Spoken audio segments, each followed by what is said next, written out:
Oh, hi, Josh, Clearing Waivers podcast, coming at you one more time this week. We appreciate you joining us tonight. We've got quite a few things to talk about. Last night, very interesting Chiefs game. Chiefs beat the Bills. We'll kind of get a little reaction to that. They also had a big signing, Lev Bell, to add to that backfield. Also got a little bit of Royals news to talk about, even though season's over. There's also the World Series going on. We're going to give a little shout out to, a little bit of attention. Then we got the usual shenanigans per usual. But let's check in on our co-host Brian. How are you doing tonight? I'm doing great. The World Series starting. I love it. It's quite a matchup. I'm pretty pumped about this one in particular, mostly because there's no Yankees or Cardinals in it, or Astros. Yeah, no big villains in there, so that's always fun. But we also got Kitty with us tonight. Kitty, how are you doing this evening? Doing good. I think we can make the case for the Dodgers are now a villain. I mean, the they Astros kind of made them lovable. They were they were cheated, and now they're the victims. So it kind of gives you a little bit of I think if they win this one, it's going to be a quick. Everyone's going to just turn their back on them immediately for next year. Like, screw your big giant payroll. We don't like you. We hate you guys. Yep. And maybe you put your tinfoil hats on for this one, but maybe it was all set up that way, just to give the Dodgers one last hurrah over the entire baseball world. But that is very tinfoily. Yep. Mm-hmm. That's what we do here. We make blanket outrageous claims and outrageous claims. One of these days, we're going to draft a conspiracy. We're going to have a draft our favorite conspiracy theories. That might be on them for the next one, but not tonight. We're going to get into it. Let's clear the waivers. We're clearing the waivers. Start out like we usually do. Chiefs, Bills, Monday afternoon football, which was so weird. It was so strange, man. Seeing the inactives come out at like 2:30, 3 o'clock, it was very, very strange. But the Chiefs do get the win against a tough Bills team. I mean, they are legitimate, I would say, just not quite good enough on a rainy night. Might be one of those things that the conditions probably assisted a little bit with the Chiefs and stopping that high-powered offense. But it's a good get-right game. I think it was kind of an all-around thing. But Brian, I guess, what was your general first primary reactions to the win?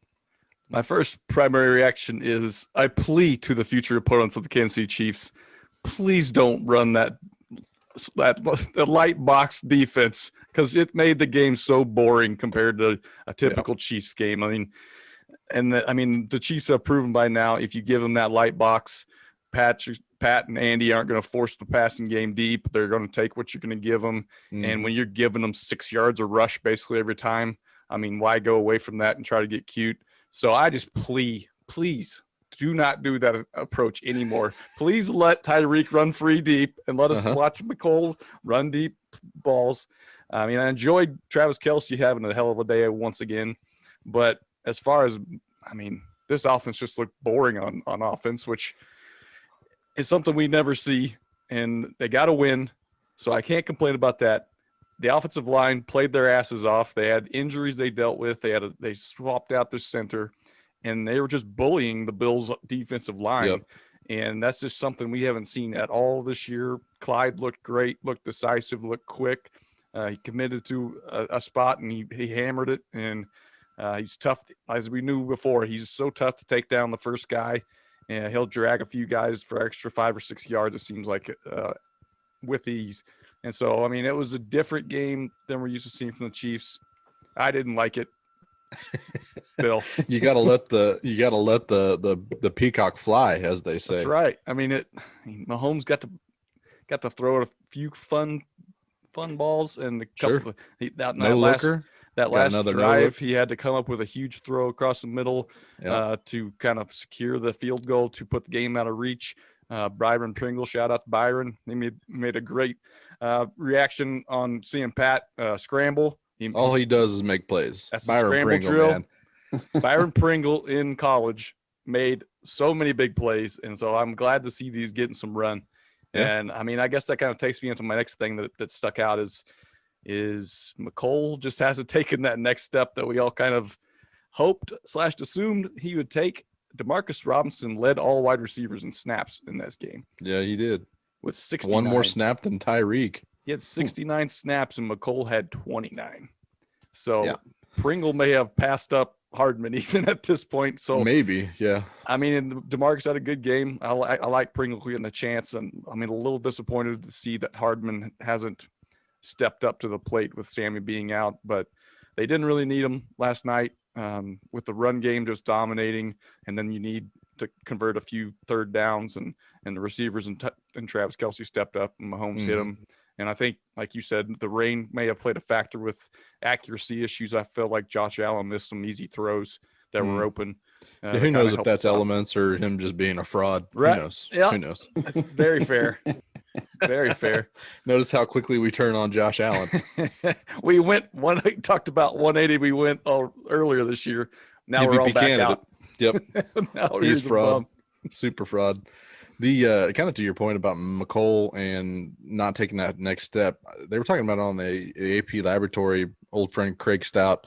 They were kind of talking about it kind of makes more sense that McColl is the backup to Tyreek in the slot, and kind of the speedster to kind of stretch the field vertically.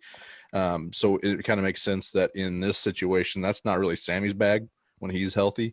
So it kind of makes more sense that Demarcus Robinson is kind of the backup to Sammy Watkins more so than McColl. I'm totally subscribing to that, not just because I have McColl Hardman in my dynasty team and I need him to do something special, because for the love of God, it needs to happen. Nobody cares about my fantasy team. I know. Shut up, Brian. But that would make a lot of sense. Is they kind of, when you kind of look at their skill sets, it kind of makes a lot of sense that McColl is more of a Tyreek backup. I kind of wanted to also go back to both the run game and the fact that I do believe that Andy Reid is a sink pisser. I believe that he is currently listening to the same show that you folks are, considering how much we kind of went in on him, maybe necessarily him, but just kind of questioning the fact that we've been waiting for this Clyde Edwards-Helaire game for weeks. We've been told on the offseason that he's just going to take this offense to another level. Pat was going to be, 2018 Pat, and this is just going to add a whole other, element to this offense, and we just hadn't seen it. This week, he gets 30 touches for 169 yards, and I mean, that's what is it, 5.2, 5.2, 5.3, something like that yards per carry. But a lot of that average went down on those final drives because they started stacking the box and they started trying to run the clock out a little bit more. Real close to a costly fumble that made my get a little puckery. But yeah, overall around good Clyde Edwards-Helaire game. There was 46 total rushes by the Chiefs for 245 yards. And that included 10 Mahomes rushes, and he was like the worst yards per carry rusher on the team. Not usually the case, but I mean, 46 total rushes, light box. They just cannot help. They couldn't help themselves. They got to that light box, and it's like, who cares? They're gashing it on chunkage every play they try. Let's just stick with it and keep going for it. That was clearly their game plan. I mean, they didn't really adapt as the game went on, and they just kept getting gashed. So, and that something like that might have worked last year because, I mean, there's plenty of social media buzz around the fact that this offense might work fine with an average running back and not be that big of a deal to waste a first-round pick on a running back. But if you're going to play that kind of defense, you're going to do it when they don't have Clyde Edwards-Helaire, and damn sure now that they have Le'Veon Bell, you're not going to do it again because it's just going to open up that offense a little bit more. But speaking of signing Le'Veon Bell, they did make that official Saturday. Was it Friday or Saturday? Basically paying him just under $700,000 with $1 million more in incentives for how much he plays and how far they make it into the playoffs. But Brian, what was your kind of take on this Lev Bell signing? I guess I didn't get quite as excited as what it seemed like the internet did. I think a lot of people are picturing Pittsburgh Steelers glory days, Le'Veon Bell, and haven't been paying attention to him since he's been on the Jets. And granted, that offense stinks. Adam Gase stinks. Yeah. But I think just watching him run, he doesn't look like the same guy. So I don't think it's going to be as big of an impact as some people think, but it is going to be helpful. It is another weapon. I think even just talking about straight running the ball, I think Darrell Williams might be a better runner than him right now. Maybe that's a hot take. I think Darrell Williams got a quicker step to get to the hole. Le'Veon's always been kind of, they call it patient. that would drive me nuts when he would wait to pick a hole, and every other back in the league gets tackled for a loss, and everybody's screaming about him. But he gets labeled patient and waits for holes to develop. So maybe he doesn't rely on that explosive first step as much as some people do. I think he is going to be superior in the passing game, whether it be pass protection or catching balls out of that backfield to Darrell Williams. I don't think we'll probably see as many two back sets as kind of the internet wants to see. They kind of want the offense to look completely different with him in there now. I don't think it's going to be like that. I think he's going to probably be targeted more as like in the passing game as maybe a tight end 2 type target where you get him matched up on a linebacker or a slower safety, and that'd he be can get swell open considering the backup running or backup tight ends are just incapable of catching balls. That's true. And they set up that kind of surprise screen to Nick Keiser last night. Yep. I see that kind of play being made for Lev Bell from going forward, and we don't see Nick Keiser getting called to catch passes very much. Yeah. So it's a good signing. I mean, it can't hurt to bring him in because even all his former teammates say this is not a locker room cancer. He held out because he wanted to get paid, rightfully or wrongfully. I think that kind of your teammates think you're kind of quitting on him. Some of them do. Some of them do what you got to do to get paid. But they all pretty much said that he's not a bad guy. He's a good guy to have in your locker room. So I don't think there's a risk there of adding a cancer to the locker room or messing up the team chemistry and anything like that. I think it's makes total sense. And I just want to pump the brakes on the expectations of the Lev Bell trade. Well, I mean, at this point, it seems to be it's win-win, I think. I mean, it doesn't cost much. Obviously, they didn't have much in the way of cap space this year. But, I mean, it's kind of win-win in my book. It is very interesting. The point you're kind of bringing up is kind of brings up to mind that the the Chiefs' top 3 running backs right now kind of have 3 different styles. And you kind of look at Edwards-Helaire, Darrell Williams, and now Lev Bell, and really you throw in like Darwin Thompson in there as well. 4 really different guys and kind of bring a little bit different things to the table. I love the idea of setting up that screen for Lev Bell. He doesn't have to have, if he's out on the screen pass, he doesn't have to wait for blocks to develop very much. It's just go most of the time there. I'm very interested. Depth move. I mean, kind of seems like they can officially commit to the strategy they came in with before Damian Williams opted out. They can kind of go back to that split, whatever it was going to be, whether it's going to be 50-50, 60-40, whatever it is. They can kind of recommit to that, keep some of the tread on Edwards-Helaire tires because, good Lord, he's 3rd in the NFL in rushing attempts right now. Wow. 107, I believe, through 6 games. So keep some of that tread on those tires. Use some of that Lev Bell tread. It's fine. It's Use fine. it up. Was he on a $1 million deal with us? It's $690. It's $1 million prorated to $700,000, and then $1 million more. Like if they make it to the Super Bowl, it's like $500,000 of that $1 million incentive. Yep, that's worth it. Yep, he gets a chance to kind of win on an offense that's just going to showcase his skills. Whatever he has left, Andy Reid's going to figure out how to use it and try to go get paid again. So kind of win-win, I think, at that point. And I'm totally here for that signing. I'm totally in on that, and we'll see how it all kind of pans out. I think he's supposed to start his first game this week in Denver. Not a great place to start out considering the altitude is going to take your breath away. But we'll see how. I'm curious to see where it gets worked into this offense. Saw they had Travis Kelce in the backfield a couple different times last night. He kind of filled in where the old sausage roll. He led a few nice blocks for Clyde. Yes, and he did. He seemed to enjoy it. I know people love to show the clips of George Kittle tearing people up and having fun with it, but Kelce showed a little bit of that last night. I like that. Yep. As long as he stays healthy, I'm fine with it. So if they're still running 2-back sets, maybe let's screw it. Let's put Lev Bell on tight end. Let's just do it. Let's just get her super weird. Yep, I like it. But yeah, Chiefs go into Denver this week for I don't know. Broncos are so hot and cold right now with speaking of dynasty, Drew Lock. I don't know what the hell happened to him this week, but Christ, I don't need more from you. 6 field goals. They kicked 6 field goals and said he completed 10 passes. Yep. Ain't gonna do it. No gross to win a game like that, especially at New England. I mean, that's just a bizarre place to do that and win. But I will say that we gave the defense a lot of shit last week. They had a lot of breakdowns in the secondary against the Raiders, and something that was really uncharacteristic of this defense. And we had some questions about Spags' approach on some huge plays in the game, but the defense looked a lot better. I thought the only thing that really kept the Bills in the game at all were those long pass interference calls. So if those guys can just keep their hands to themselves and make a play, I mean, that game was probably going to be ugly, probably comparable to that Titans-Bills game we saw last week. Because that's the only reason they really sniffed the goal line is because they got those big pass interference calls, and they were third and long calls too. They were just poor judgment to put your hand on the hip or just grabbing that extra at the end. I mean, those are calls that we're kind of let's see play out this year a little more, but they were calling them last night, and so you got to kind of adjust on the fly. And so if they can eliminate those bad pass interference penalties, I feel like the defense looks pretty good.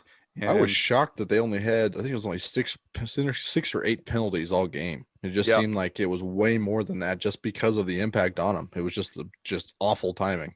Yeah, I think the Bills only had 200 yards offensively. And that sounds they right. got helped out so much by those big penalties and kept them. You take away the penalties and then the one drive that the Chiefs were basically in prevent for whatever reason. Oh my God! I mean, you pretty much stalled out. We talk about prevent at the end of the first half. What the hell was that? I was talking about with 9 minutes left in the fourth. God bless America. Travis Kelce fumbles. We're trying to get in field goal range, and then he puts like 8 guys in the end zone. That the Bills just took the snap, just tossed it out to Diggs. He runs it down to 1 second. Thank God the Bills kicker missed, because I mean, in my mind I was screaming like a maniac. You could probably back it up to there was like 1:09 left from number 30, and they ran the ball, didn't get out of bounds, and then did not hustle to the ball whatsoever. Lost about 20 seconds on that. Very weird last of the first half there. Yep, it's very frustrating. Outside of that, to see, and I'll give them a passing grade. I liked what I saw. Yeah, almost might have something to do with that. But let's move on here. Like I said, Chiefs do go to Denver to have always a fun divisionary game, but maybe we'll talk about that a little bit later. We'll see. See how it goes. Let's talk to Royals talk. This last week, Jeffrey Flanagan, who is a beat reporter for the MLB.com, follows the Royals, did a mailbag where readers would submit questions and he'd answer them. And usually it's a pretty vanilla, predictable exercise. But there was a few different things that jumped out on Flanny's latest, so I kind of wanted to take a little bit of a look at this. Kitty, we're going to start with you here. What jumped out to you? If you have one thing, that's fine. If you have multiple, what do you got? One of the things I noticed was the casual mention seemed like of Bobby Witt possibly getting reps in the outfield. Mm-hmm. So with Franco at third base for another season, and then Mondesi at short, you're kind of like, nope, there's no spot for him on the left side of the infield. Yep. So if they think he's ready, they're going to possibly throw him out in the outfield and see what he can do there in spring training next year, or even maybe whatever they've got planned for the winter time this year. So that'd be interesting to see. And then the other thing can't move Mondesi to second base if Nicky Lopez is still a replacement level player next year. Yep. I mean, the guy's good to have options. You can play the best defense in the world, but if you got a wet noodle at the bat, you're not doing the team anything at all. So I was kind of curious if that would be a possibility, if even just shifting Mondesi over to second base to possibly, or even just put Bobby Witt Jr. at second base. I'm not sure how. Yeah. LeMahieu's huge. He plays second base. I think. Yes. He's got such a weird body. He's so lanky.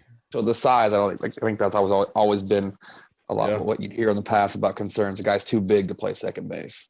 Hell, the Reds were putting Moustakas at second base. Yep, they were. I think Bobby Witt Jr. could probably handle it just fine if necessary. Say that's probably right.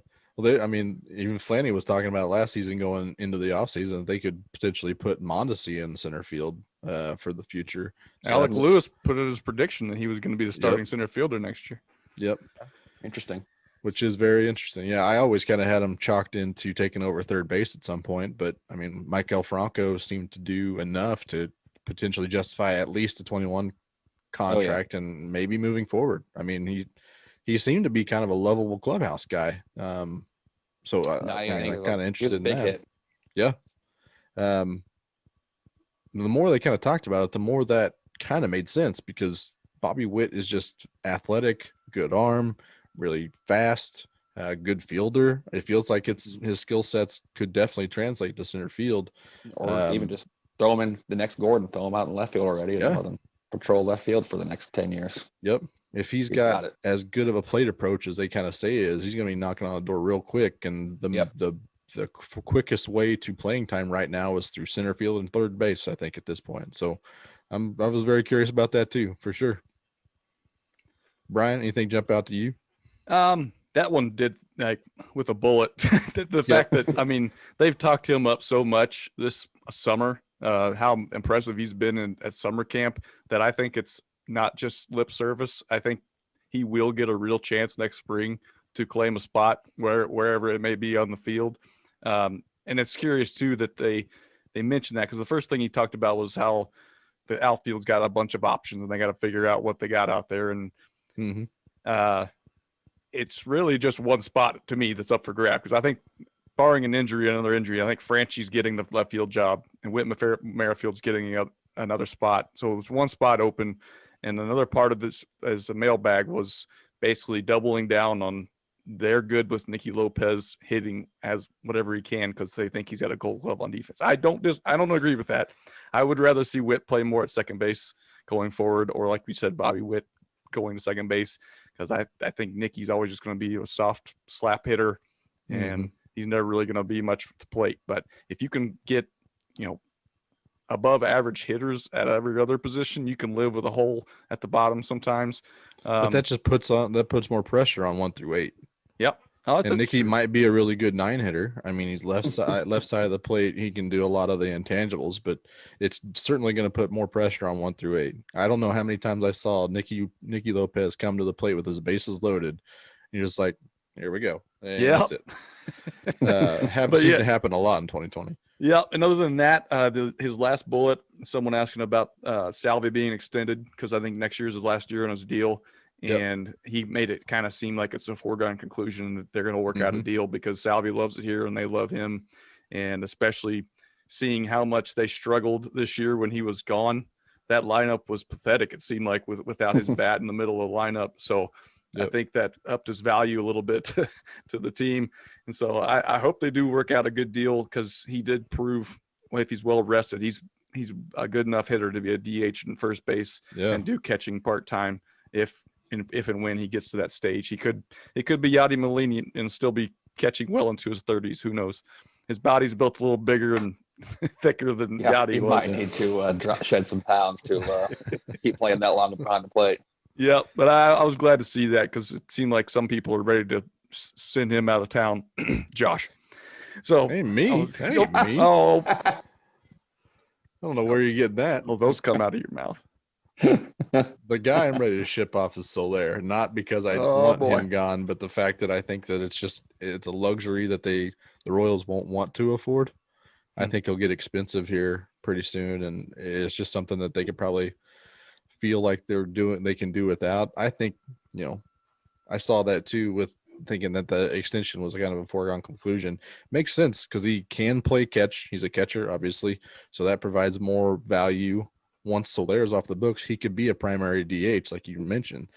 Too big of a clubhouse presence. Fans love him. And, I mean, with MJ Melendez potentially being the heir apparent to the throne, and potentially probably being better, or not better, but being ready by 2022, 2023, right around the same time that Salvi's going to need to start taking a little bit more days off or just primary DHing. I mean, it seems to all add up. I would totally understand why that's kind of the plan moving forward, I think. But Salvi is scheduled for one more season, 2021, before free agency. But I would say an extension is probably coming sometime this offseason. Mm-hmm. And Brian, back to your point about the outfield options. One of the things I talked to you about, was the first thing that jumped off to me was the fact that he still thinks that Bubba Starling is going to get a long look. Wasn't this year the long look? I thought so. I'm pretty sure he failed a lot of eye tests that I was around, I would think. Come on. 28 years old. He's had 261 pro plate appearances, and he's got a 544 career OPS with a 31.8% whiff rate. And it's not like he was knocking the cover off the ball in the minors and was blocked, and now he's just finally getting his chance. He's never hit at any point in his career. What else do you need to see? What else do you need to Right. see?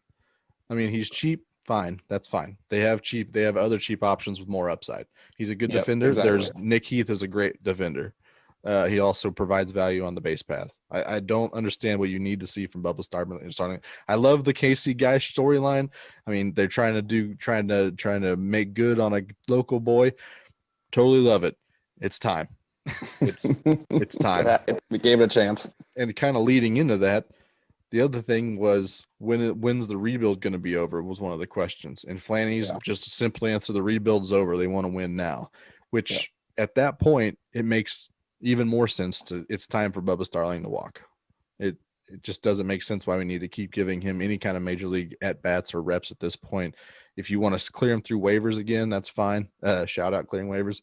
But if this is truly the rebuild is over, then there's no need for him to be on the roster anymore. It's time to win now. You don't need any more dead weight. You need to shed that weight. Give those at bats to Olivares or Nick Heath or Kyle Isbell or Khalil Lee or Bobby Witt. I mean, there's too many guys that need reps to continue to see if Bubba Starling is going to figure it out, because it's done. It's done. Yeah, I don't expect we'll see a Jose Bautista or Jose Martinez type thing once he leaves the Royals and becomes a basher. I don't see that happening. Not at 28. I figure at this point, if you really want to give him a chance, he can clear waivers and apply his trade in AAA. And if he actually does something at the plate in AAA, then okay, let's give him maybe how he did it the first time. Maybe give him another look. So it's just there's no need to banish him. Like you said, I'd say that's the approach to go with it. I'd say give up on him as a major league hitter at this moment. Yep. With that, I think the rebuild being over might be a bit premature too. Well, it depends on how much they're ready to dive into this young pitching staff. I mean, I think that was what I noticed on that. The rival scouts listed Lacey, Lynch, and Kowar as all potential number ones. And if he's got that, he kept going on that point though, because he's like, those three are ones. Brady Singer, we've seen him be a one. It's like, we haven't really seen him be a one. He's like, Carlos Hernandez has that stuff too. Well, I mean, he's good. I don't know about. I mean, he could have mentioned Brad Keller has been a legit. He didn't even number say one. Yeah. I mean, he's a legit one. So he's the ace right now for sure. But yeah, I think if they really mean it that they're ready to win now, we need to see even more of those young guys starting out the year. Don't wait a couple months and see if you're competitive and then bring them up. I'd say just jump in, dive in, let's see what we got, and if they struggle early, send them back down. There's no harm in that. Then you bring up your Matt Harvey turd retreads for a while. Well, they might have that in-house with Danny Duffy, Mike Montgomery. Watch your mouth.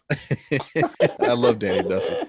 I think he needs to go to the pen and just do work. But you need to stop sending me trade ideas then that involve Danny Duffy, Joshua. Well, it's just a pain. I was just dicking around. No, it wasn't happening. Eric Hosmer is not coming back to Kansas City. I will not entertain anything like that. It's not happening, nor should it. Shout out Royals Review. Stop it. I am totally in on this rebuild being over because I'm done watching these 100 lost teams, to be completely honest with you. They didn't lose 100 this year, Josh. Well, they couldn't. Mathematically, they couldn't. They did. They were on pace for 70 wins this season. So 90 wins. That's a step forward. Let's go. 11 more of those, and you got a 5. So yeah, you just wait till we get these reports from spring training where these young guys are throwing 100. God damn it, I'm gonna be ready to 90 win prediction. We already had that with the alt site, and then we have the fall camp and also the whatever the postseason camp or whatever they're calling it. Yeah, we'll wait. I'll crown them. I'll crown the rebuild being over when we get those reports. It's a good point. I agree. We'll see. But I would point to that because I mean the Royals do have a young core, and I'm totally in for hearing that they're done messing around. So we'll see. I think there's going to be a big trade coming this offseason too. Get a Salvi trade. I don't. No. I have no sources. It just seems like the timing makes a lot of sense to me. This is like the James Shield 2.0. If they're talking about win now mode, Yep. I feel like there's still enough holes in the team where without some outside help coming in, don't see where it's going to come from. Right. Yep. They got they got to take a lot of steps forward within the organization for them to be ready to contend. And I just don't think that. But I think the lineup's contention in the Central fairly close. I think they could be competitive. I think if they get that starting rotation figured out, the bullpen played well this year. It's figuring out that outfield. The infield's pretty much set next year, right? But this is where I run into it, is because it's set. Yes, doesn't seem to be a lot of spots open to improve the lineup. But does that mean that they are good? Just because the spot is filled, does it mean they are productive major league players? That's the question I'm talking about. Answer. I don't think those infield are positions where they would make a big trade for an improvement guy, because I think they're good with the infield as it is. I think it would be making a move for an outfielder, and we already talked about Jackie Bradley Jr. sitting out there in the free agency, so we don't have to trade anybody. It's coming. He's not quite the impact you're looking for, but it's inevitable. I mean, Dayton Moore loves him. Yeah, he's coming. That seems to be more like a Nori Aoki or Alex Rios. Let's go, baby. Those were the missing pieces. They took us to the promised land. Omar Infante. Yeah. Are we in the realm there? Josh Willingham. Josh. Yeah, that was a waiver trade, but yeah, I get it. Stick with baseball real quick. I think I just saw Kevin Kiermaier hit a big time. So Dodgers are up 2-1 in the fifth. But we want to talk a little bit more about the World Series real quick. Last week, fellas, we made some predictions on the LCSs. We were on the same page all across the board. We got both the Rays and the Dodgers winning. We actually predicted the Dodgers would win in 7, and we all said that the Rays would win in 6, and they in fact won in 7. So we got real close. So obviously, Clearing Waivers knows what we're talking about. Finger on the pulse. Yep, we know we're hot. We're gonna draw from the well one more time and give some predictions on this World Series between the Rays and the Dodgers. Kitty, I'm gonna start with you again. What do you got for your prediction for this series? I went with Dodgers in 5. I think because with the setup being 2 games off day, 3 games off day, 2 games. I think that gives the Dodgers a little more flexibility with what they do with their rotation, where then they can keep throwing Dustin May or Urias wherever they want in games, and even Gonsolin. They can just kind of piecemeal together however they want to use their bullpen or use those potential starters in middle relief roles, where they can just flame gas for 2 innings instead of starting a game that they're not comfortable with them starting. So feel like, and then like we talked about last week, that offense of the Dodgers is just, there's not a hole in the lineup except maybe Austin Barnes when Kershaw starts. It's about the only soft spot they have in that lineup. So it's going to just be, no matter who's pitching against them, it's a tough matchup. Okay. You got the Dodgers in 5 games. Dodgers 5. I do have the Dodgers in 5 games as well. So I kind of go with you. I think there's so much pressure that kind of goes on to the Rays. They have the advantage of starting pitcher with Glasnow, Morton, and Blake Snell. I think a lot rides on that. So if the Dodgers get to any of those 3 pitchers, I think that the huge shift in momentum goes to the Dodgers at that point. At that point, it's just too much talent to kind of overcome. So I got the Dodgers in 5. Brian, tell me you have the Dodgers in 5. I wish I could show you my paper, but it's on my computer. Dodgers in 5, Josh. I have Dodgers in 5. I found it again. I found this fun tweet today. This said that the team with the higher payroll is 12-2 in the last 14 World Series. The Dodgers had the number 2 payroll, and the Rays are number 27. Are one of those 2 the Royals? I don't know. 2015. I would imagine that when they beat the Mets, they had to beat them. I would think. I would think so. That's interesting. And it's interesting you bring them up because this team kind of does remind you of the Royals, the way they play elite defense. And you look at the lineup and you're like, who are these guys? But it seems like every game somebody's stepping up. Pitching, defense, and timely hitting is Rosarena their has MO. been absolutely on fire. Yep. So I don't Yep. see him getting many pitches to hit in the series if the Dodgers have a brain. Yep. So they're going to have guys like Kiermaier and Choi and those guys step up because they don't have a whole lot of guys that scare you. And that's the opposite of the Dodgers lineup. It's unrelenting when you go Top through to that bottom. Dodgers lineup. It's The guy who separated his shoulder hit a 2-run bomb. Yeah, and then they started doing a bunch of foot fives today. Yep, that's probably so good. they're ready Both not to keep pandemically the- speaking and shoulder speaking. trying to keep everyone's shoulder intact this time. But I felt This like podcast has a damn good record when we all can agree on how many games and who wins. And shout out to all the haters that hated this thing from the jump that said 60 games isn't enough, that this World Series will be meaningless. Then they started bitching about the playoff expansion, saying, well, now anybody can get in. So, I mean, it's probably going to be some asshole team that's 500 that's going to make a run. Well, we got the number one team in the NL, number one team in the AL. They get close. But we got to the end here, and I don't think anybody questions the legitimacy of these teams that are in the World Series. They're both 1 and 2. very good teams. So I'm glad that we were able to produce something that everyone was terrified of seeing the opposite of. Yeah, I was pretty disappointed when it initially started when it was just a 60 games, but 60 was a hell of a lot better than 0 games this year. Oh, so yeah. 100%. Once they started playing and then they got past the initial COVID scares, it worked out pretty damn well for baseball, I'd say, this year.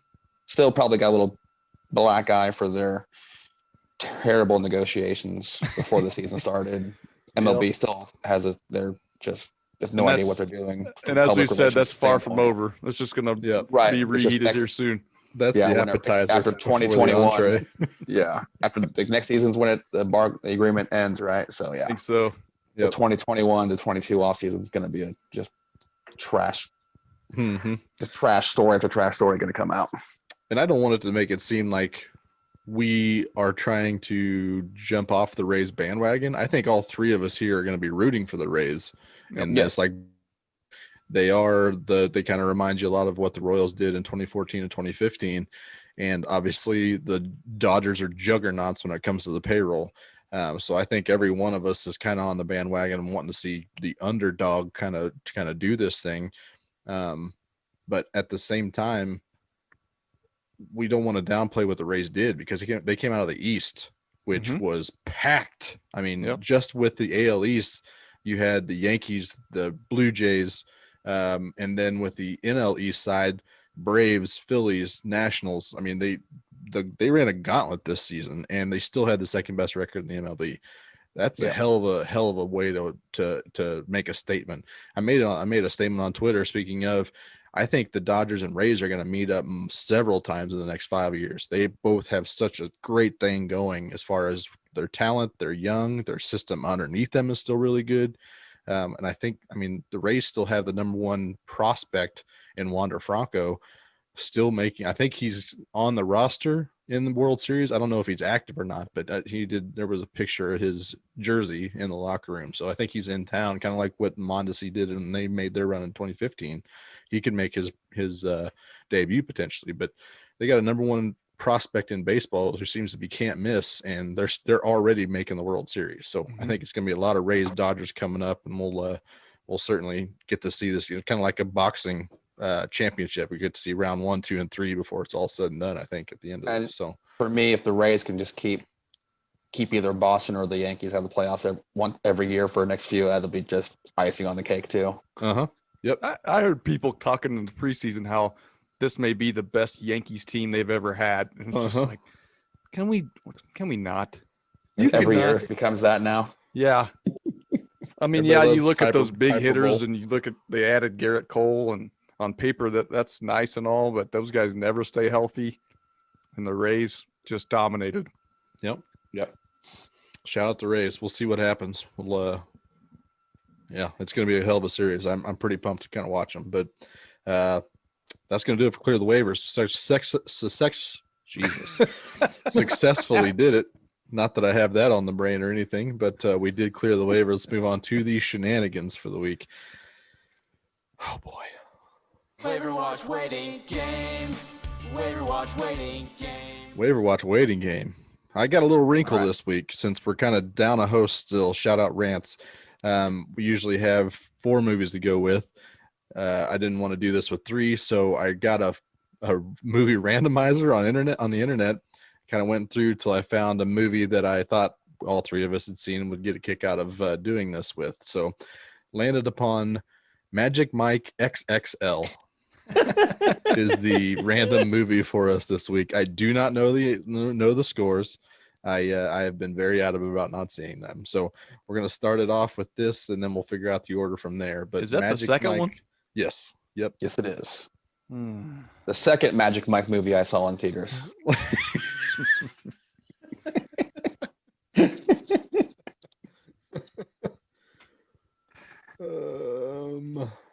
All right, what is I'm this in. gonna be?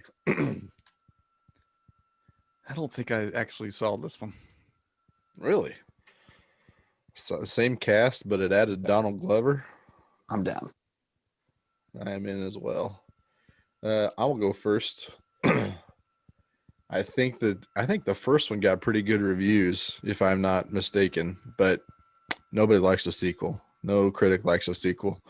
I went with a 52% Oh. from the critics. Okay. Brian?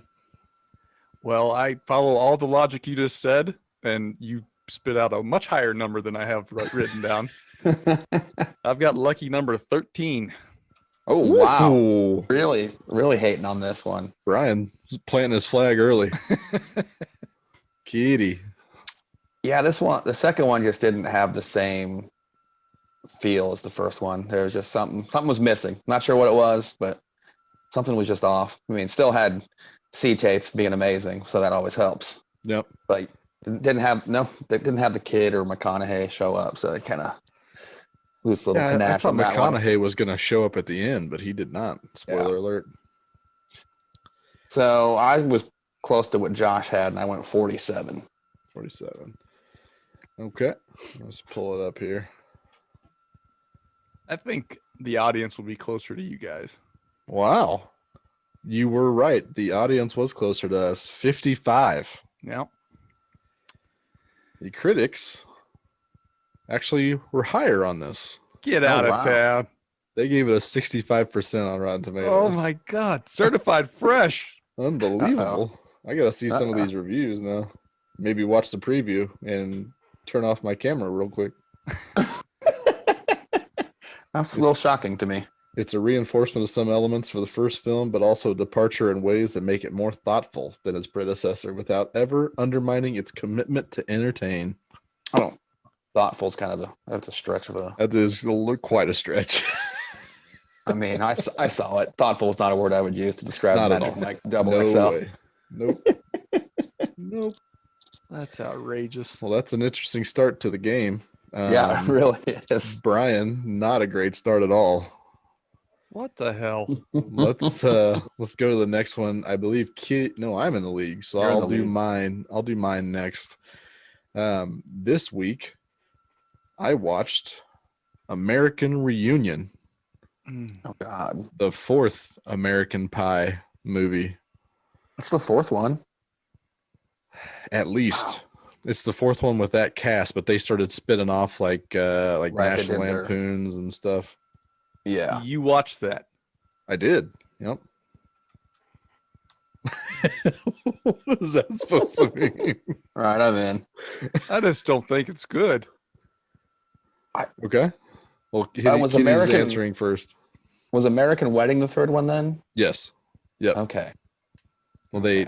they in high school, then they're in college, then they're in married, Okay, they're then they did- in reunion. Okay. All right. I remember I did see this. It was just, I mean, it's pulling some teeth on this one. They're working hard to try to keep people as exactly who they were in the first one. So I went with 20%. 20%. Okay. Brian. I'm going to be unfazed by round 1 here, Josh. I'm not Ooh. going to puss out, stick true to my brain and my heart with a 9. Give me a 9. even lower. All right. Well, I'm delighted to tell you that neither of you got the correct score. I'm also delighted to tell you that the audience score was a 63%. What a bunch of liars. What the hell are they watching? I can't answer that. It was not a 63. My God. 63. Good. Do you have written down how many critics like reviewed this? Because I feel like It's gonna be really low. gave I up think. on It's a small sample. it's going to be size. like 7 critics actually watch this movie. I could answer that. I just can't see them spending an hour and a half to watch this the 4th Yeah. time. 184. Oh, critic what a reviews. bunch of That's losers. quite a bit more than I thought they'd be. Mm-hmm. The critics gave it a 45. What? You gotta be what? Yep. What? What?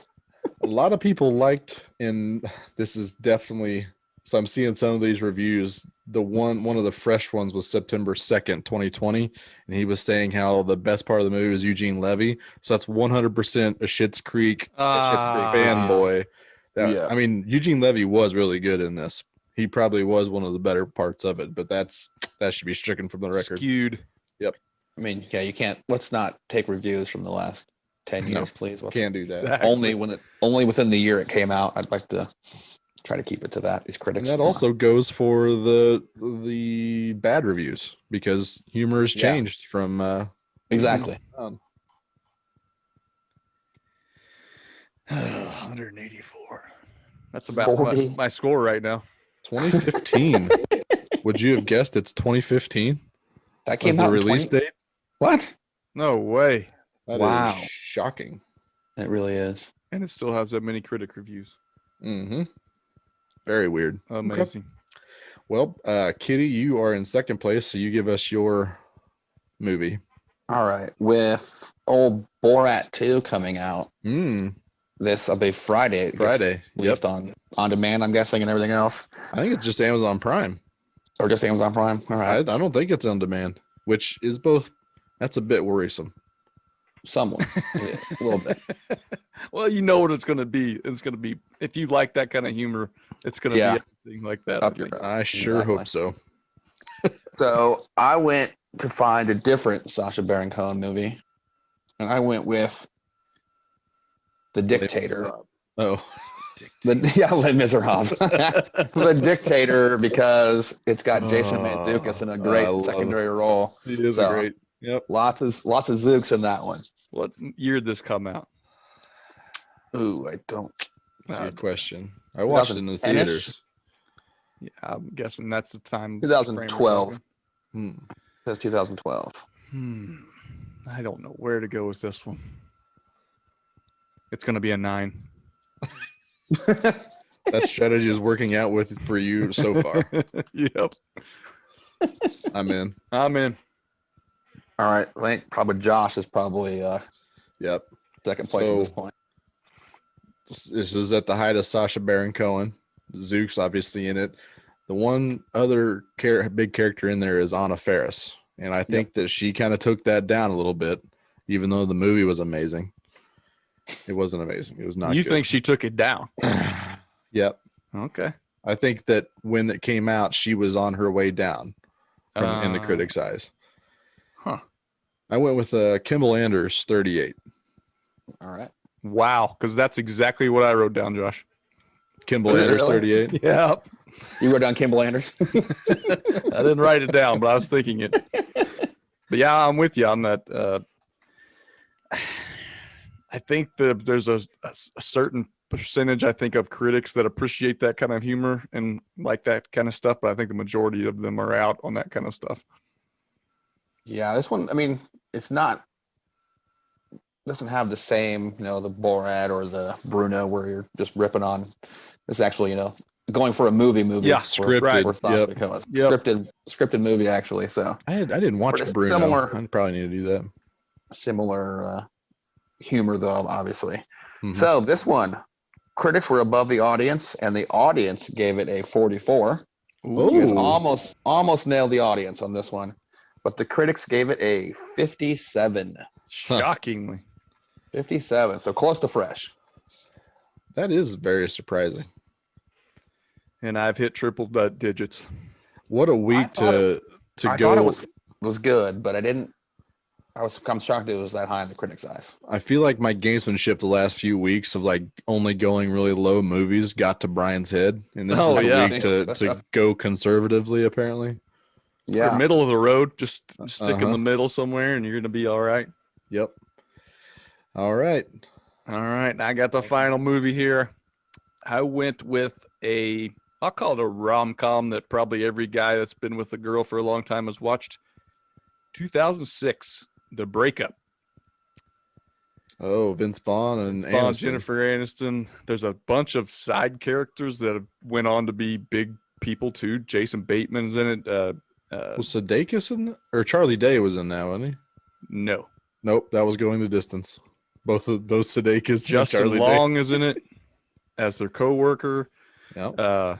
I can't remember the guy that has the doo-wop group that drives Vince Vaughn nuts. He's in a ton of shit.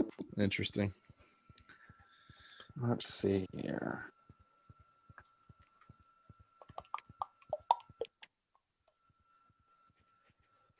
I call it a Yeah, rom-com, but it was this could be a little This bit is- of this is- everything. I have not no real idea. romantic. A movie based around a breakup. Right. I think I'm in. I'm in. I'm not really happy with my guess, but I'm in. Okay, I've got Josh in the lead still. All right. What you got? I feel like this was a decent movie. But for some reason I thought I've seen the ratings on it, but I thought it was rated lower than it should have been.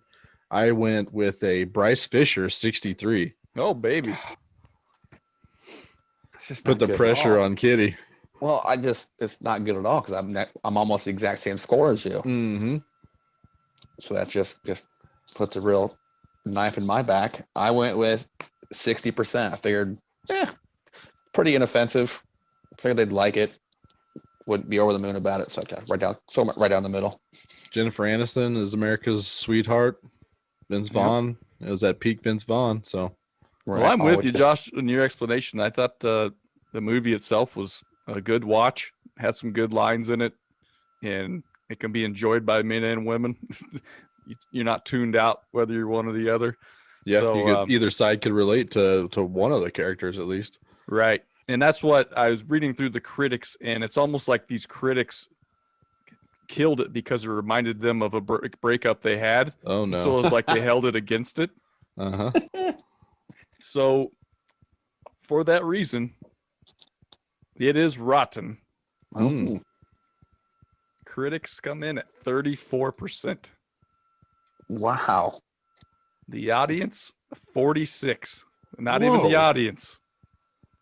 I guess everyone's just traumatized by breakups in their life, and they just don't want to be reminded of it with a movie. Guess not. That's one of those that just doesn't. It's always on like USA or something. Oh, on Sunday cable. afternoon. It's always on. You'll find it on one of those TBS, Yeah. TNT. It's on a lot for a double rotten. That is shocking. Must have been really cheap to buy the rights to show that every weekend. Oh, Rip Wheeler from couples of Yellowstone's trees in on it there. too. I forgot about Yeah. that. He's one of his buddies in that, or his brother or something. That is. Pretty sure Favreau's in that one, isn't he? Yes, he is. I The mean, brother. Vince Vaughn is in it. Justin Long and John Favreau are in it. Yep. So Josh comes in with a win with a 61. Nice I work, Jack. damn near doubled your score. Kitty had a nice 69, I think. Nice 69. I think that's what I counted up. Call him DeMarcus Robinson. Goodness. Can't believe that. That's Well, that's awful. always fun. I like doing that one. Yep. Always very interesting. That was Fun the game. that'll come in handy later, but let's do a keep trade cut before we get to the waiver wire for the week. Keep, trade, or cut. Ba, ba, ba. We've had a lot of positive keep trade cuts lately, so it's time to bring that down a little bit with a little bit of negativity for this keep trade cut. We're going back to another 8-hour road trip that you're in the car by yourself. We're going to keep trade cut these three things. Number one, you can only hear the audio of a vice presidential debate. Number two, is just traffic noise. And when I say that, I probably should have explained this in my mind, I had silence and then random traffic noise and then silence and then random traffic noise, sirens, horns, whatever you. And then the third one is, it's your favorite musical playlist, sang by Roseanne Barr. So those are the three options this week. We're going to keep one, we're going to trade one, we're going to cut one. Brian, you brought up the rear in the Waiver Watch waiting game, so I'm going to have you go first. And you should bring up the YouTube clip of Roseanne Barr singing the national anthem. Oh, Right. Yeah. Give us some So good. context. I could probably do that really quickly. That was a really hilarious gag, if you ask me. I think she did a great job with that anthem. She thought it was hilarious. She cracked herself up. I thought it was a good move. I mean, that was kind of funny. Good is an interesting word to use it. I mean, her voice is absolutely awful, but it was an interesting take on it. It's basically just screaming. She's just screaming the anthem with her nasally voice. I found it. Hold on. I mean, if There's an ad. What is this? she wasn't already canceled, No, she'd have to do that and then get canceled pretty quickly after that. that's All true. right, here we go.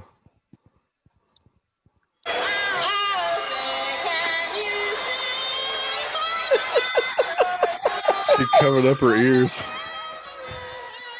She covered up her ears. Yep. She's getting booed.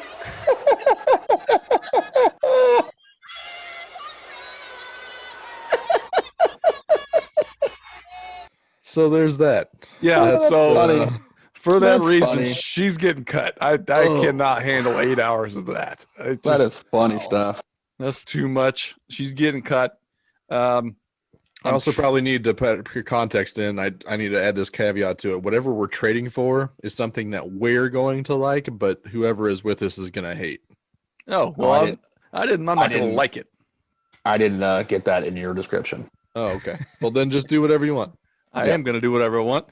And I give a shit less about the vice presidential debate. So I'm going to trade that because I think some people are interested in that. Uh-huh. And I remember a distinct thing I hated about road trips was when you would drive by a pig farm and the smell that just stayed in your car for like the 15 minutes afterwards. So I'll take the pig smell the entire time because I think at some point you just get used to it. And it's just like, well, that's just the way it is. Sure. So I'll take a smell over a sound. And then I'm keeping traffic noise because that's just called life, Josh. You hear random traffic noises as you drive. Sure, you do. So I can live with that. Fair enough.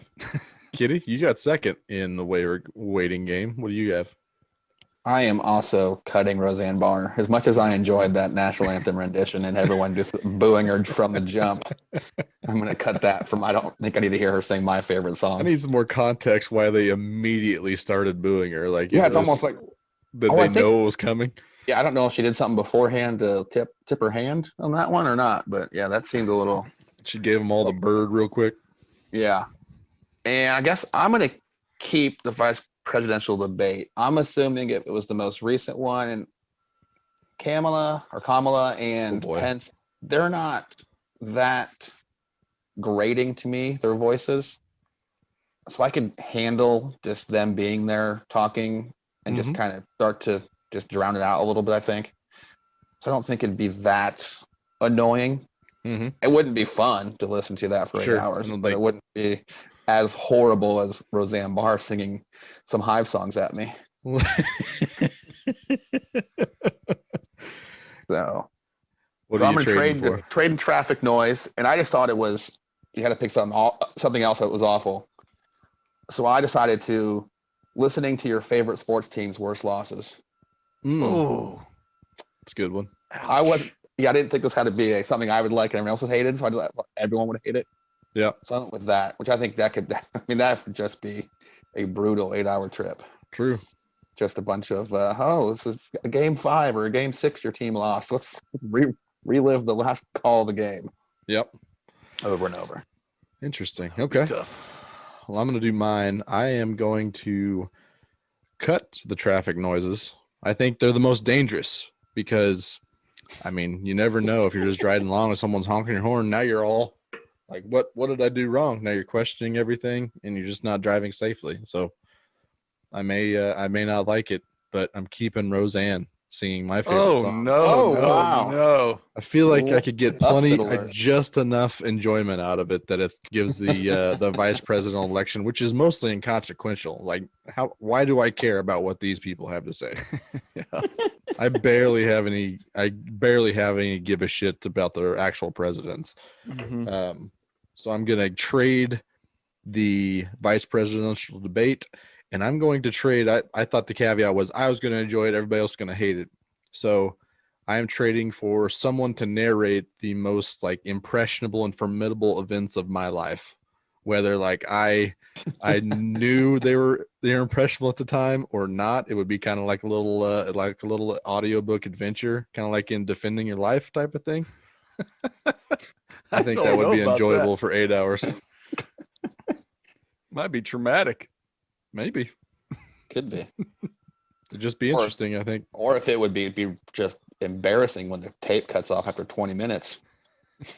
I'm just That's, implying that I'm just. you've only got like 4 moments, buddy. Sorry. I basically only went through 2 things that made me not a baby. Yeah, exactly. 20 minutes into an 8-hour road trip, you take a hard right off a bridge. Josh just drives off a bridge. It's over. This is it. What That's is this all I life have to worth? show for my life. 2 things. One of them was when I ate a burrito with a hot dog and ramen noodles and ranch dressing inside of it. Allegedly, right? Is that still allegedly, or was that? I mean, I don't know. You're gonna confirm that one. There's too many specifics to deny it at some point. We're moving on. We are moving on.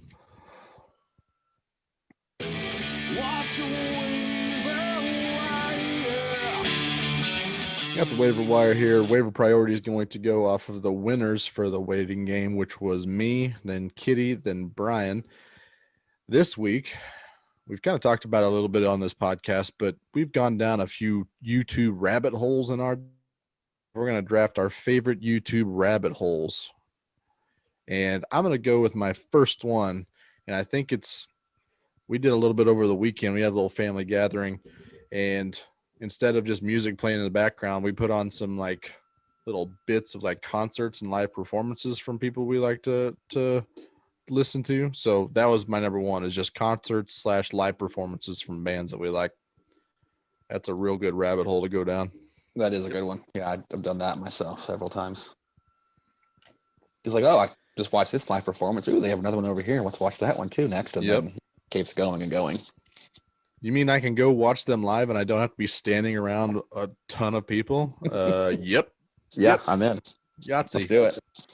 And it's usually the most memorable performances. Yeah, I'll sign up for that. What I don't get are the serial killers that use YouTube to listen to music at work or something. Yeah. They'll just look up the official music videos and stuff and listen to that stuff. It's like, you ever heard of Spotify or Apple Music or anything? We kind of found out that Frank Clark might be that guy. He absolutely admitted to it. He admitted to wanting to get rid of the ads on his YouTube. And I was like, his YouTube music is like, that is something I've learned about Frank Clark that I did not see coming. Because they also have, I think they have YouTube Music as a different app service now that you can just pay a small fee for. Frank Clark's got money. He took over for money. Google Play, so that's the new Android music service that I got you. Have with you. But you are an absolute serial killer if you're listening to YouTube for just music to distract you. Maybe that explains why Frank Clark he's a bad mother. Yep, that's true. Kitty, what's your first pick? I'm gonna go with some best of SNL. Uh-huh. That was number one on my board. I figured that would get back to me, so I'm stealing that one from you, Kaiser. I mean, I'll just type in Will Ferrell SNL. Mm-hmm. Awesome. Get to watch him play the devil with Garth Brooks, thinking about blue jeans. Ooh, Fred's got slacks. Then you got him yelling about slacks on the boulevard. Yeah, that's right, slacks on the boulevard. Red Slacks is a winner. Maybe some old Bill Brasky clips. Yeah, you get Brasky in there, and then you're gonna get the "Get off the dang roof, get off the shed." We had both volumes of the Best of Will Ferrell on SNL, and the audition was with extras, so you get that on demand on YouTube.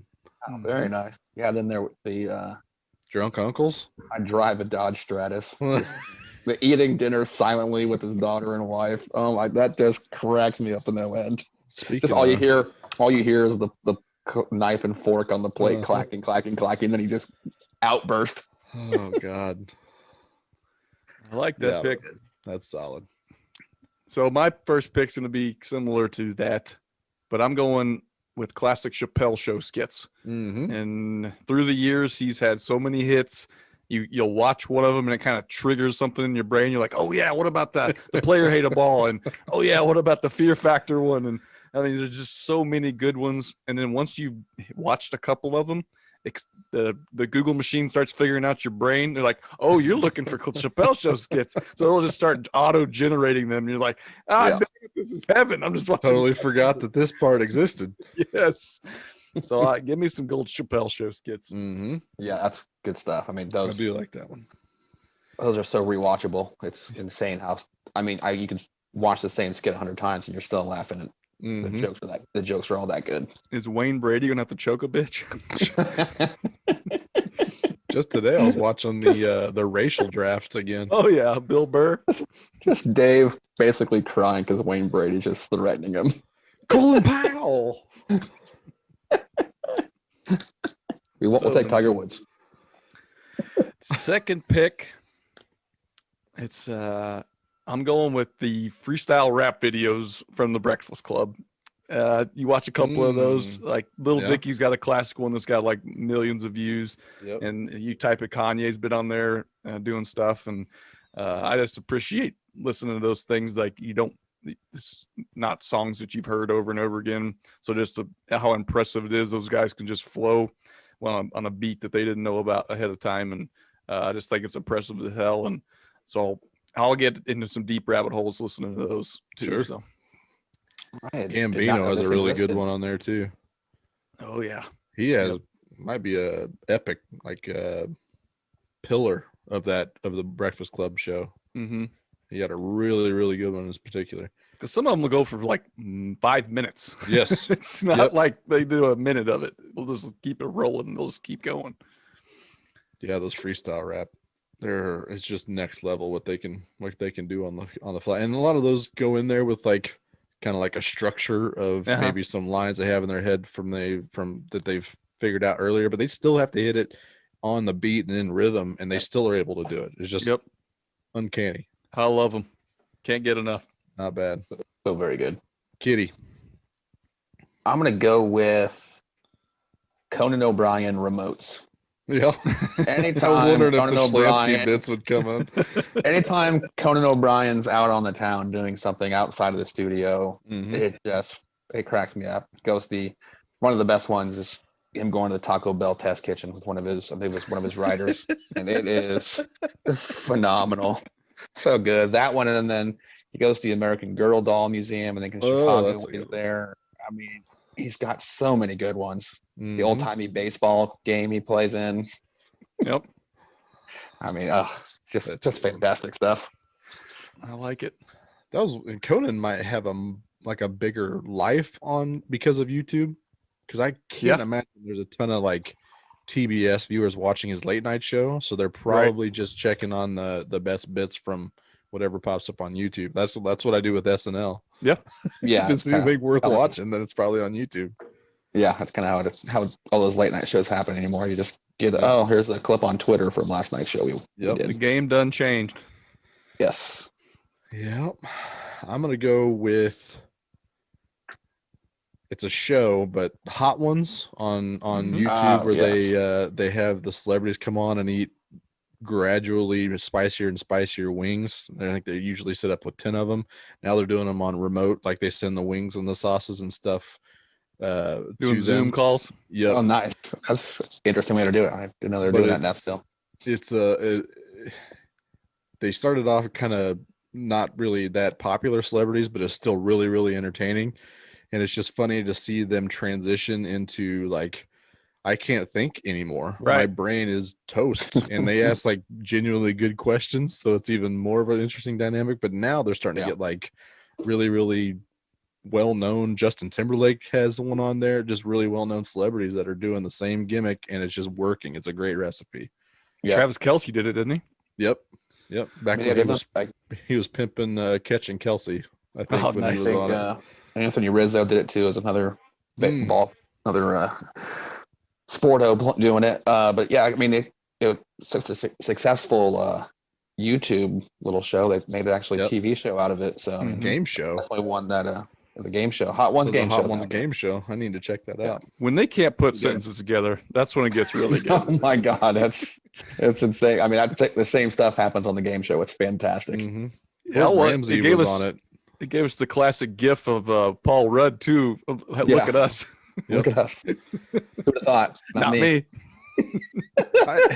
And half of them do like wings, and half of them do like fried cauliflower bites. Yeah, Kind of makes me want to try those cauliflower bites. the old vegetarians out there getting the cauliflower. I kind of want to try those. Kind of want to do that. Could be good. You'll They have have a lot regrets. of really good marketing because they're starting to sell like the sauces that they're going to do that season. Okay. So you can kind of get a taste of what everybody's going to be. It's a hell of a marketing plan too. So shout out to the Hot Ones. Good pick. Third pick. Got to go with a good blooper reel. There's usually really good ones that have every season's worth of bloopers just lined up onto each other. So like there's really good ones in Always Sunny. The Office one is pretty legendary as far as blooper reels, but I enjoy me a good blooper reel for sure. There's some really good Parks and Rec ones out there. Yep. Yeah. Yep. I mean, there's some really good stuff on there from those guys. I thought maybe you were talking about the blooper reel from Naked Gun where the guy gets his head taken off by a baseball. All the baseball bloopers. See, I was going to give a shout out. I thought the OG blooper reel was the Home Improvement when they'd show the blooper reels after the episode. True. I mean, yeah. I don't know who really popularized, throwing those out there. And everyone else. One of my favorite ones, Josh, was that Bill Dance when we watched. The fishing. Oh yeah. My God. I wanted to include that on the just its own YouTube category. But God, is it like an hour long of him doing bloopers? It's at least half an hour. Oh, it's a so long one. But good. it's funny. It's funny. And it's mostly like Phil Rivers type cussing. He's like, "Dadgummit." He falls in water so much. And they lose their boat going into the water. I think the hardest I laughed was when he was doing an interview and stuff, and someone's dog just comes flying into the shot like they do those great outdoor games. Somebody threw one of those balls, and the dog just comes running at him. They're doing a montage where he's driving a 4-wheeler through the woods, and he gets taken out by a tree branch. Oh God! Oh. Yeah, that Bill Dance. Is it still up? I think we were looking for it one day, but we did. I don't think I could find it that time. Bill Dance fishing bloopers is certainly a good one to find if you're looking for something good. It's about an hour long. It's definitely worth it. Kitty, third pick. All right, I'm gonna go with a little bit of nature here and watching some killer whales be awesome. Oh. I always enjoy that. Yeah, I always enjoy those videos. They just, and then you get basically, and they should really have Killer Whale Week on Discovery Channel instead of Stupid Shark Week. Shark times are over. Killer whales are apex predator in the ocean. People, they are. Let's respect the proper king of the ocean, the killer whale. I can't, man. It makes me uncomfortable watching them toy with seals and stuff. God. Oh God, when they have the seal like, on the ice floe, and it's just the seal is just sitting there going, "I got nowhere to go," and they just creating the wave to push the seal off the ice. They're assholes. Oh, they're geniuses, and they're just bricks. They play with their food quite a bit. I'm bored. I can't do it. I can't just eat the seal. I got to flip it up in the air about 80 times in a row. You would talk about like we grew up on like Free Willy. We thought killer whales and orcas were awesome. They are not awesome. Well, they are awesome, but they're just they're just a top predator. So when you have that the throne, you kind of develop a little bit of attitude issues. Sure. I mean, they were apparently they've been attacking boats in the Mediterranean area because I think when fishing kind of slowed down, they kind of had a little calm in the ocean. Then all of a sudden, boats are getting back out there. They're not happy with the noise. They're starting to attack boats. Killer whales definitely listen to music on YouTube instead of Spotify. If we're being real here, 100%. it's true. And they just Brian. open their mouth just slightly. It looks like they're smiling when they're listening to the videos. You guys like my killer whale impression? That was amazing. You nailed it. You've been doing all the work for this. Yeah. I sit in my bed at night just like no, not the right tone. Not the right tone. Get it together. Brian? Well, from one predator to the next, do yourself a favor and look up the best of To Catch a Predator highlights. To see the faces of these guys when they get busted, when they're holding a 6-pack of wine coolers in their hand, trying to explain away that they're definitely not there to meet up with a young girl. They're definitely not. They're just talking. What are you doing here? Just getting As soon as and he's the perfect host too. I as mean, soon as Chris Hansen slides to that side door, it's like, what are you the dad or was this a threesome all of a sudden I didn't hear about? I miss a message. It's a little bit creepy that they're able to switch to like, I'm not doing anything. Yeah. Certainly not here to have sex with your daughter or son. I mean, watching them squirm is it's great stuff. And then at the end, I'll always, you're free to leave. You're free to leave. Yeah, they're free to leave. That's always the best. Like, and then they look around like, what? They have like that moment of, I can just go. Is this This real? is awesome. This is cool. I got away with it. It was amazing. No, you idiot! We got you again. It's a goddamn takedown in the front yard. Front yard. Wasn't there a couple of them where they got the same dude twice? Oh, probably. I mean, I would imagine so. I'd tell you what, if you get busted once and then you get out soon enough to do it again on the same show, that's a tough L to take. Just Hansen having that big old stack of the chat messages in your chat log here. It says you. What did you mean by I want to lick your body? In the chat log is just the craziest thing to be printed out. Yes. 20 pages of. they're just sweating bullets. Yeah. So that's good stuff. Good rabbit hole right there. And then my last pick, it's not so much a rabbit hole as is a stupid thing that I do. And it's those promoted videos on Facebook that pop up to show, hey, watch 2 kids build a pool in their yard with their bare hands in 2 minutes. And so it's just fast forward of them just digging this hole to build a cool pool in the middle of nowhere. I have to 10 watch minutes long. You're like 2.5 minutes long. Yeah, I got this. It even guilts you. Not even Just close to continue being done. watching, push this video or push this button. I'm like, God damn it, I'm gonna watch it again. Now I'm on record of having watched this. Yep. Or watch them build this cool tree house in 2 minutes, and they're always building cool shit, and I need to see it happen. Watch them make hard candy. They steal 5 minutes of my life every time. Yep. That's a good one. So it's not necessarily a rabbit hole. It is, I guess, a weird, guilty pleasure. Yep. Watching those stupid videos. And the more I watch them, the more it concentrates on throwing them at me in my timeline. Oh, yeah. Exactly. Yeah, you're just asking. You watch them make a ring. I make my own rabbit hole with their logarithm. Right. Uh-huh. All right, Kitty, final pick. I'm gonna go with a little shout out to Rance here. I'm gonna go with Gordon Ramsay insulting people. Mm-hmm. Yes.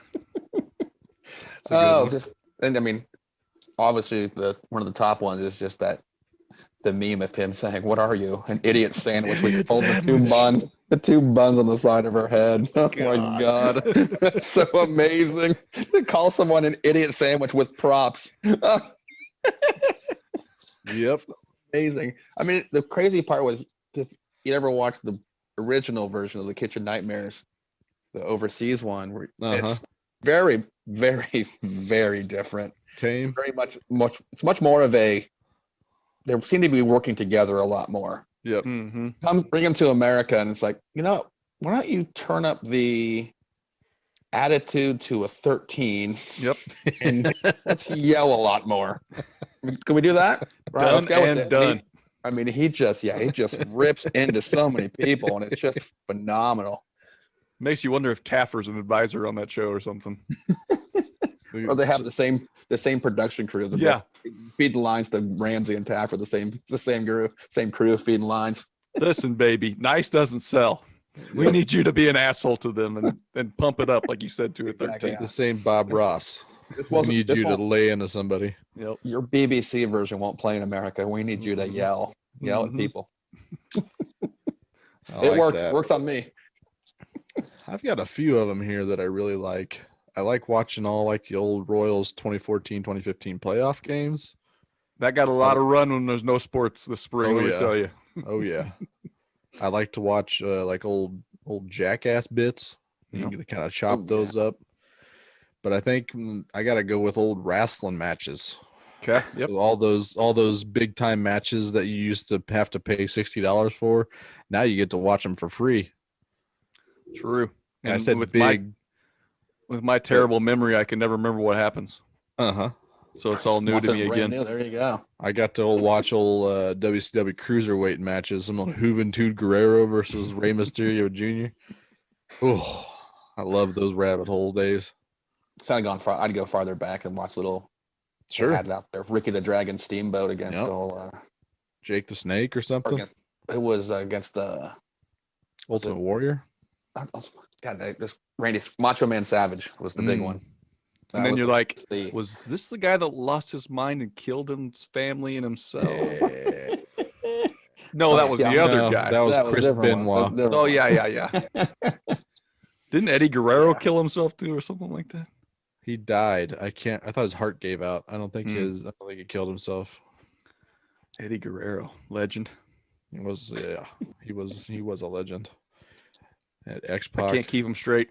A lot of dark sides of the mat, if you will. Yeah. Yeah. we need to check out that show. Dark sides of the map. So yeah, old wrestling match is a really good addition to YouTube here. Also, they used to put full episodes of MXC, the Most Extreme Elimination Challenge show. Oh, that is good stuff too. That show was great. Just the overdubbed, ridiculous commentary is so good. Sounds like I could go blow it up down for like an entire straight week because that's all they play between old wrestling matches and MXC shows. Yeah, very true. And shout out beer. Up down and drink beer. Yep, play vids. I like it. That brings us to our final segment of let's do it all. Let's do it again. Do it. It's very bad. Sloppy Joe, sloppy Joe. Hey, it's the best bet. You've done it terribly wrong. Hey, it's the best bet. Hey, it's the best bet. That's what it is. Joe, sloppy Joe. I thought because there's a taxidermy. The best bet. There's your theme song. Every time. That's a good one. That's a good one. Oh, taxidermy? I still hate it. Still hate it. That's fine. It's made you look like a fool, so you should hate it more. I think it made me look like a genius, and then look Jokes more on itself. Yep. Yeah, they're even dumber than I thought possible. Well, the best bet here, we all nailed the Rays making the World Series. We made the Dodgers making it in 7. And we also went 2-1 on our bets last week. Kitty pulling out a solid Steelers -3, and they absolutely slaughtered the Browns. Just domination. I called Arizona -2.5 over Dallas, and they covered that in the first drive. Old Andy Primetime Dalton reared his trash head out there. Yep. Brian went with Baltimore -7. Looked really good until a weird final drive from the Eagles. That was all-time dirtiest backdoor covers you'll ever see. Yeah, I mean that bet was good for 55 minutes. I mean, Jesus. going into the fourth quarter, didn't they were up 16 or 17? It was like 24-6 or something. Yeah, the Eagles scored Ravens 22. just couldn't put them to bed. Eagles scored 22 points in the fourth quarter. Damn, they went to overtime. Yep. Jesus. Wentz was real close to converting that 2-point conversion. God dang it. Well, that's That's still not a bad week. 2-1, and if you followed our World Series picks, then you are looking pretty darn good. As a whole, we're doing fine. Let's keep rolling with this momentum, and let's start with Kitty. Kitty, lead off again. What's your best bet for the week? Well, I'm going to go with going against those same Steelers this week. I am taking the Titans. They are +2 at home against the looked at Steelers. that. Yep. I don't get it. I mean, I just don't get it. I know they struggled with the Texans this week, but that's kind of one of those division games. Sometimes you got one of those opponents always just has your number. Yep. You always play a close game with them, no matter how good or bad either team is. So I feel like that may have been the case this week with the Titans. And I just not sure if I trust the Steelers yet to being an actual really good team. They could be hot and cold pretty quick. Yeah, I mean you beat up on Cleveland. Congratulations. They struggled with the Eagles too for a while. They were nip and tuck with them the whole game, and so I don't think they've really played much of a schedule right now. So I'm taking those Titans. Give me Titans getting points at home. I love it. Yep. Well, how many points they get? 2.5. It was 2 last I saw. Okay. It is official. I had a lot of trouble with this week's lines. I told So you Brian got a lot of confidence in this. So I'm gonna immediately put an asterisk by this, and I think I've countered that lack of confidence and uneasy feeling. Originally, I thought Green Bay -3.5, and then I thought more. I'm going Houston +3.5 against the Packers. Oh, Since Houston, they've been putting up points since old Bill O'Brien was fired, and Green Bay is coming back with a big old fat dud. They all of a sudden are not looking great. So give me Houston to cover 3.5 or the lay 3, or whatever it's called. They Give gotta me cover. 3.5 points. Yeah. I mean, that's almost starting to get that whole siren blaring for that fraud alert on those Packers. Well, Better be careful, Green Bay. You're dangerously close to a siren going off. they did not do very well this week, No. for damn sure. Hmm. And they had Devontae Adams. I don't get it. Get it together, Packers. I need you. Brian, what's your best bet for the week? That's an interesting pick coming from you, Josh. Because when I look at the lines, I looked at what lines don't make sense. If don't see those, I like to look at teams coming off losses. Because teams coming off losses, for one, I think Vegas tends to overreact to those results from the last week in some cases. Interesting. And in other cases, I look at the losses because some teams take it as a kick in the butt. Some people take a loss as a kick in the nuts. And what we saw last week with the Houston Texans was a kick in the nuts. And what we saw with the Packers, I believe, will be a kick in the butt and get them refocused. I could see the Texans folding completely on this team. Deshaun Watson made it clear with his body language on the overtime flip that he had zero confidence in his defense because he knew when he lost that flip, they lost the game. So for that reason, I think Aaron Rodgers is a big bounce back, and we see the Packers cover the 3.5. So we're not going undefeated this week, boys. One of us is going to be wrong between the Kaiser brothers. We You drew got a a guaranteed win. There we go. line in the sand. What was I think the over under in that game was also it's like 54.5. Right. There's not going to be much defense played, I don't think. 56.5 is what it is now. Keeps moving Yeah. up. I also eyed that Chiefs Broncos line over under a little bit. What was their 48 line right at? now. What's their number? I guess as far as the 48 spread is? over under, and the Chiefs are 9.5 point favorites. Good Lord. And I think Is that they right? have. That I might think have the moved. Chiefs have some strong trends that they're working with too. I don't think they've lost Yeah, to they're- Denver, and I think they've covered the spread like in the last 4 or 5 games they played them or something like Yeah. that. Is that in Arrowhead this week? Nope, in Denver. On the road, okay. Yeah, the Chiefs, I mean, they've got a really good, record just against the whole division. Against Yes. those 3 teams the last few years. So, yeah, they've Yep. looked good.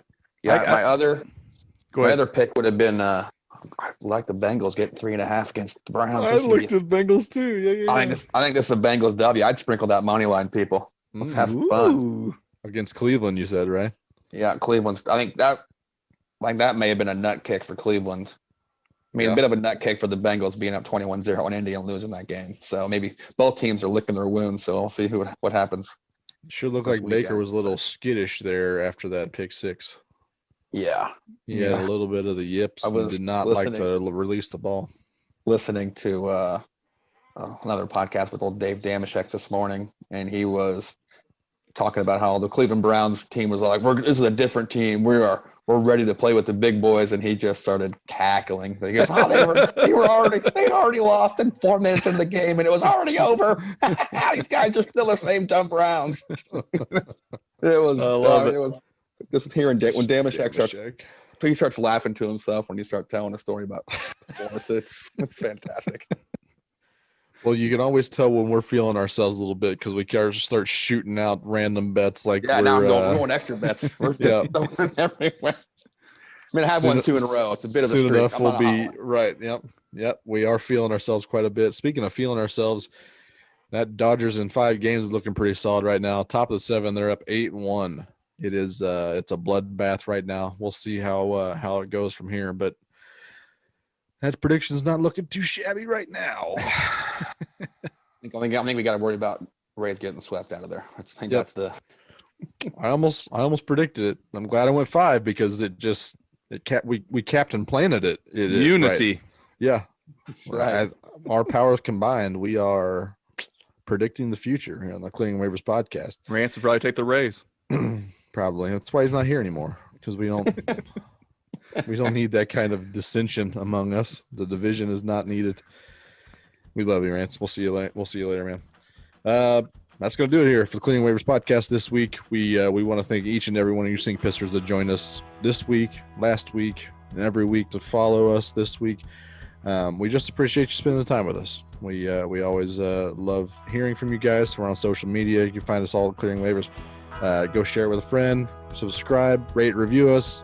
All that stuff definitely helps on the back end, but we just like to see that you guys are enjoying it. So I think that's pretty much all we have here. Go check out the Heartland Pod. Go check out the Hollow Ends.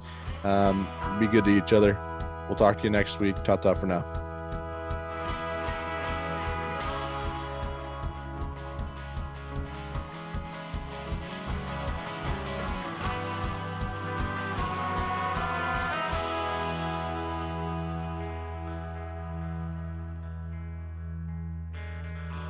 The day is done.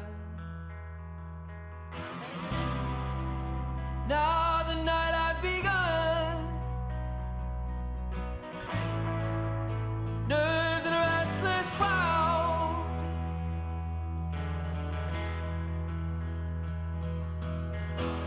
The burning sun. Now nowhere to be found. Deeper to ground.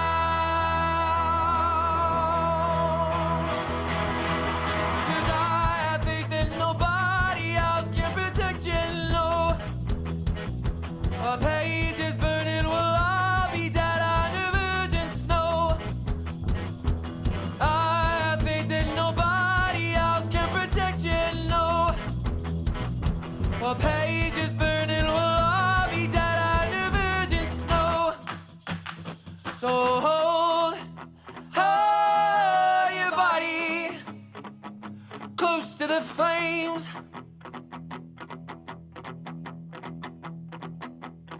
Don't go so hardy, walking away.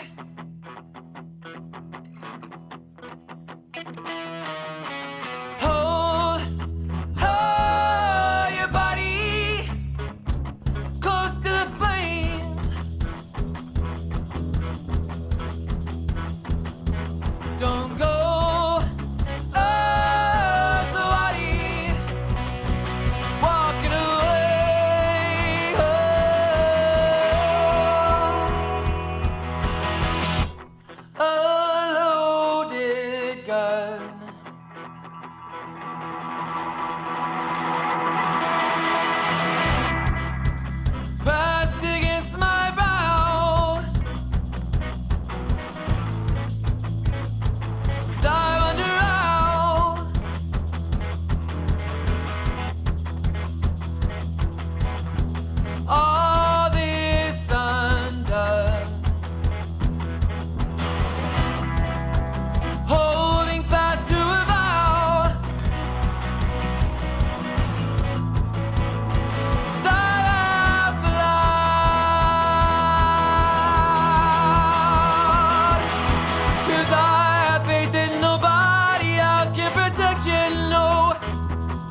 close to the flame.